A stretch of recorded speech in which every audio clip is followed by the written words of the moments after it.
Modern Warfare Remastered in 2023, I'm happy to say, is still playable and surprisingly not full of as many hackers as you would expect. I'll talk about that in the video today, but first a quick story. I was looking on my shelf of games and I saw Call of Duty Infinite Warfare, and I was very confused. Why did I get this game? I don't remember playing it at all. When I pulled the box out, though, I saw, oh, that's right. You had to buy Infinite Warfare in order to play Call of Duty Modern Warfare Remastered back in the day. So in 2016, Activision has revealed Infinite Warfare, and it's not going well. The marketing and press, it's being reacted to in a very negative way by the scene. So in my mind, I'm thinking Activision very well knew what they were doing by pairing MWR with Infinite Warfare. It wouldn't be until 9 months later, mid-2017, I think, is when you could buy MWR by itself.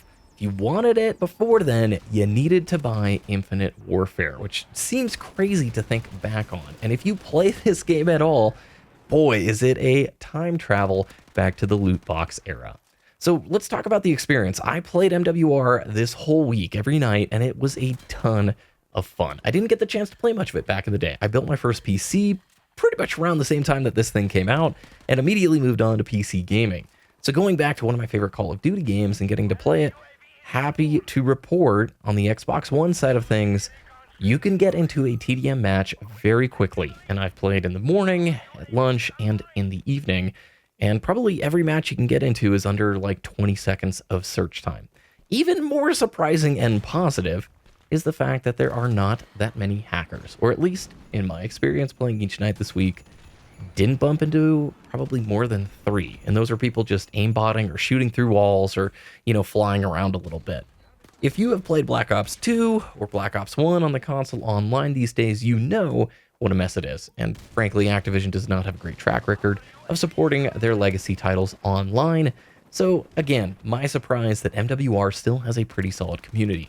If you play on the PS4 or the PC, would you mind letting us know in the comments how things are going over there? I wouldn't recommend probably going out and buying this game right now unless you can get a solid deal on it, but if you do have it and you are craving that classic Call of Duty, it's worth checking out. Another cool part about the story for MWR is an online petition got a lot of, attention, and that's ultimately the catalyst for why Activision enlisted Raven Software to develop MWR. Kind of crazy when you fast forward to today, Raven has become integral to the Call of Duty development cycle. Now, MWR is a throwback. You go in here, you immediately see the depot and the credits and these like loot boxes that open with the different rarities. And I'm glad that we have moved on from this era. While the gameplay is still a ton of fun, man, loot boxes stunk. And it's nice to see that they have not become the focal point. I may dislike some of the practices of live service games right now, but boy, I do not miss the loot box era. That was... yeah, no good. On MWR's side, they added some new weapons to the game, and those were in the loot boxes, plenty of new cosmetics and unlockables.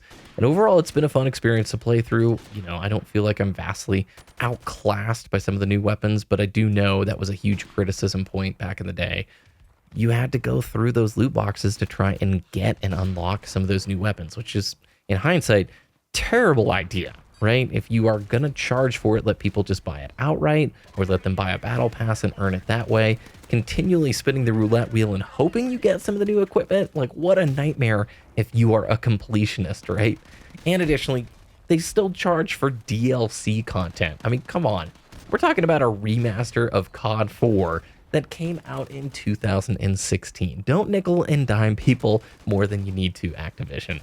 Part of the reason I went back to play this older title is I'm a little burned out on the modern offerings. If you're like me, the current FPS lineup has been around for a while, and I think it's safe to say most of us are ready for something new. Well, a great thing to do in the meantime is hop back in time and try out some of these older games. I will say it's my first time playing on a controller in a really long time, and that feels awful after so many years on mouse and keyboard. But some of these games are so fun, and some of these communities are really cool. I mean, people are running mics. People are talking in chat. Some of those old 360 memories are still alive in some of these older titles. So check out MWR if you haven't already. Let us know how the game is performing on PS4 and PC.